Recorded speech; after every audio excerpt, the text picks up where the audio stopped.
everyone. இன்னைக்கு 10th physics unit 4 very short answer questionல second one தான் பார்க்க போறோம். என்ன கேட்டிருக்காங்கன்னா what happens to the resistance as the conductor is made thicker? conductor thick-ஆ make பண்ணிட்டோம்னா அதோட resistance வந்து என்ன ஆகும்னு கேக்குறாங்க. first நம்ம இதுக்கு conductor அப்படின்னா என்னன்னு தெரிஞ்சிருக்கணும். conductorனா என்னன்னா current வந்து carry ஆகுற மெட்டீரியல் இருக்குல்ல, current carrying material. so அததான் வந்து நம்ம என்னன்னு சொல்றோம்னா கண்டக்டர் அப்படின்னு சொல்றோம். எக்ஸாம்பிளுக்கு பார்த்தோம்னா இப்ப காப்பர் ஒயர் நம்ம எடுத்துக்கிட்டோம்னா அந்த காப்பர் ஒயர்ல என்ன ஆகும், நமக்கு கரண்ட் வந்து கேரி ஆகும். ஸோ அதுதான் நம்ம கண்டக்டர்னு சொல்றோம். தென் அதுக்கப்புறம் என்ன பார்க்கணும்னா ரெசிஸ்டன்ஸ் அப்படின்னா நமக்கு என்னன்னு தெரியும். ரெசிஸ்டன்ஸ்னா இப்ப இந்த கரண்ட் கேரி ஆகுதுல்ல, ஸோ இந்த கரண்ட்டை தடுக்கிறதா ரெசிஸ்டன்ஸ், அதை ஒப்போஸ் பண்றது இருக்குல்ல, அதுதான் நம்ம ரெசிஸ்டன்ஸ் அப்படின்னு சொல்றோம். ஓகேவா? இப்ப நமக்கு என்ன ஆகும், ரெசிஸ்டன்ஸ் கண்டக்டர் திக்கா மேக் பண்ணிட்டோம்னா ரெசிஸ்டன்ஸ் என்ன ஆகும்னு கேட்கறாங்க.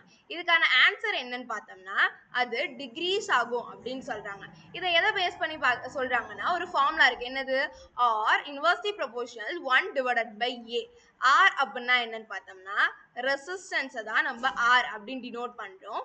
தென் ஏ அப்படின்னா என்னன்னா ஏரியா ஆஃப் கிராஸ் செக்ஷன், இதுதான் நம்ம ஏ அப்படின்னு சொல்றோம். அதாவது ஏரியா ஆஃப் கிராஸ் செக்ஷன் என்னன்னா இப்போ ஒரு ஒயர் இருக்குன்னா அதை நீங்க சென்டர் பார்ட்ல கட் பண்ணிட்டு அதை பார்க்கும்போது சர்க்கிள் ஷேப்ல இருக்கும்ல, ஸோ அந்த ஏரியாவை தான் ஏரியா ஆஃப் கிராஸ் செக்ஷன் சொல்றோம். ஸோ இப்போ நம்ம ஃபார்முலா படி பார்த்தோம்னா நமக்கு என்ன ஆகும், ஒரு இங்க இன்வெர்ஸ்லி ப்ரொபோர்ஷனல் யூஸ் பண்ணிருக்கோம். ஸோ லெஃப்ட் சைட்ல இருக்கிற வேல்யூ இன்க்ரீஸ் ஆனிச்சுன்னா ரைட்ல என்ன ஆகும், ஆப்போசிட்டா டிகிரீஸ் ஆகும். அதே மாதிரி லெஃப்ட்ல உள்ளது வந்து கம்மியானிச்சா ரைட்ல உள்ளது இன்க்ரீஸ் ஆகும். கரெக்டா?